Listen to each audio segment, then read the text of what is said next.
Alright guys, here's the answers to the Chapter 9 review we did in class.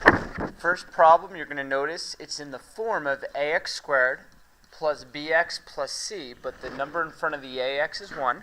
So all we have to do is look for the factors of 12 that add to 7, which are 4 times 3. So because it's one of these trinomials, you can automatically put it into the binomials with the two factors, positive 4 and positive 3 on the ends, and the number, the y squared, goes as y and y in front, and there it is. There's your final answer. That's factored. Next problem is it's not a trinomial, it's a binomial. So there's only a couple ways we can factor ones like this, and the first way is we always look for the greatest common factor, which it does have. Each of them has a 13. 13 times 1, 13 times 2 is 26, and they each have an x.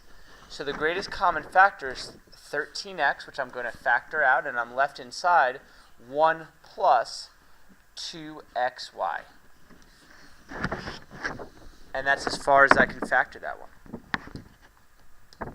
Next one, it's another trinomial, but you're going to notice that the number in front of the a squared is a 2.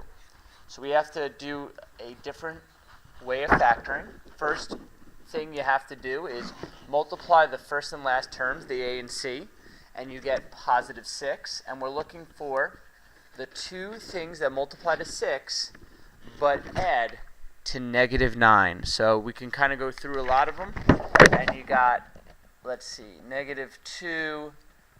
positive 2 and 3, no, 6 and 1, no. And you know what? You also have negative numbers, negative 6, negative 1. You have negative 3 and negative 2, but nothing's going to multiply to that negative 9. So you can say that this one is not factorable.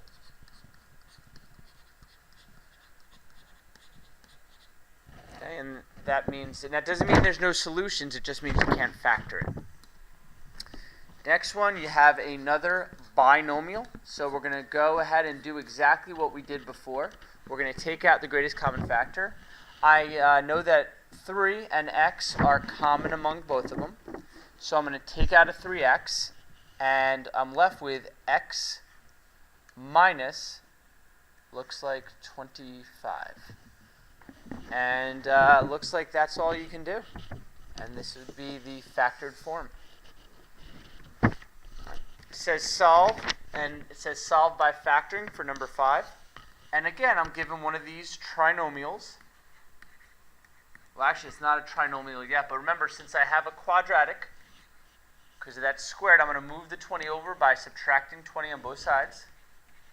I'm left with 2r squared minus 3r minus 20, which equals 0. Now that it equals 0, what I can try to do is factor this side. And because there's a 2 in front of the r squared, I'm going to multiply the negative 20 times 2, and I get negative 40. And I'm looking for two things that multiply to negative 40 but add to negative 3. So let me go through a couple of them. You got, and because it's a negative 3, I know the bigger digit's going to be the negative 1. So I have negative 20 and 2, but that doesn't add to negative 3. I have negative 10 times 4, but that does not multiply to negative 3. How about negative 8 and positive 5? Well, that multiplies to negative 40, and then I found my two numbers that add to negative 3.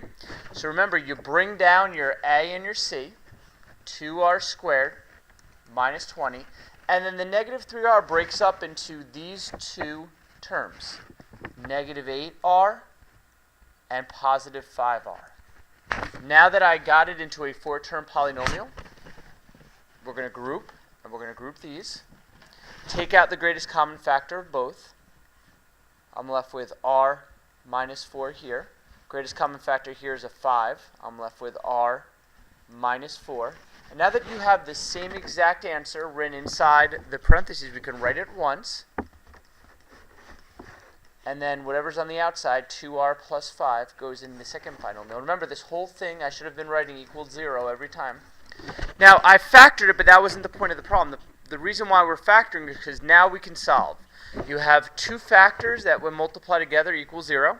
So we can set each of them equal to 0 and solve and get our two answers for r. Here r equals -4, and our other answer would be 2r plus 5 equals 0.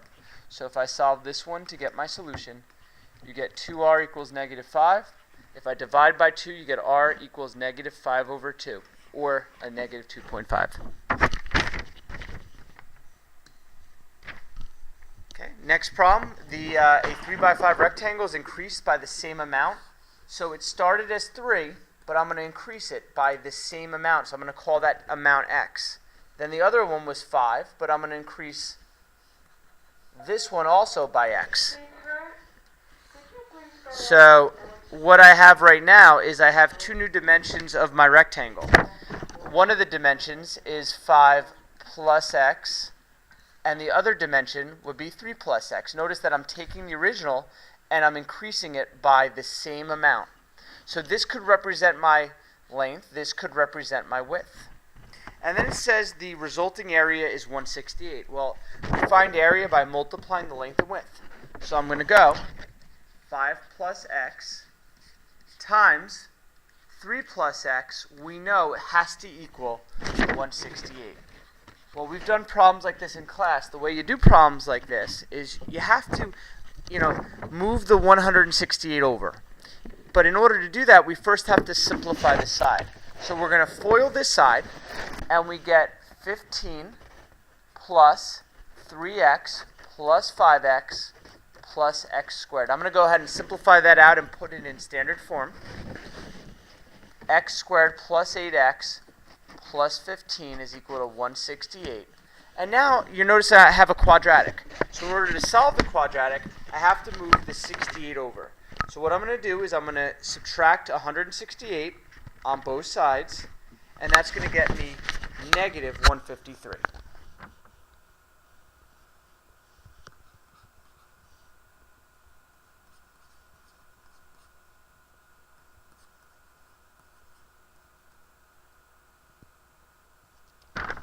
And then from here, you're going to go ahead and you're going to factor both sides. Now, this might be one of those problems where we might not be able to find the factors of 153, but I do know it's easier because right here, the number in front of the x squared is 1. So I know that it's going to factor very easily into two binomials. So I'm looking for the factors of -153. So the way that I'm going to do that is I'm going to make a factor tree.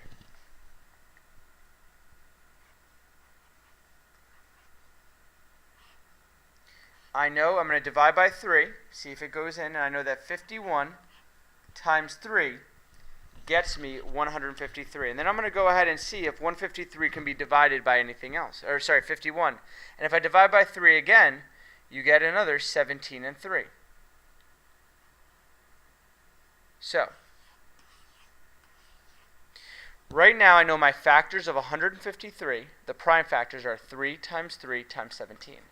So if I use these, I can think of all the factors that get me 153. I could say 17 times 9. I could say 51 times 3. All I'm doing is taking different combinations of these numbers. 3 times 3 is 9 times 17, and then 17 times 3 is 51 times 3. Well, do any of these, if I make one of them negative, add to a positive 8? And this one does. -17 and +9. -17, +9. So, I'm sorry, +17, -9, because it wants to add to a +8. And then I put my x's right here, and now I know that equals 0. So now that I found that, I could actually find out what x is, because I have a multiplication problem that equals 0, x minus 9 equals 0, x plus 17 equals 0. So I'm going to solve, and I'll get x equals 9.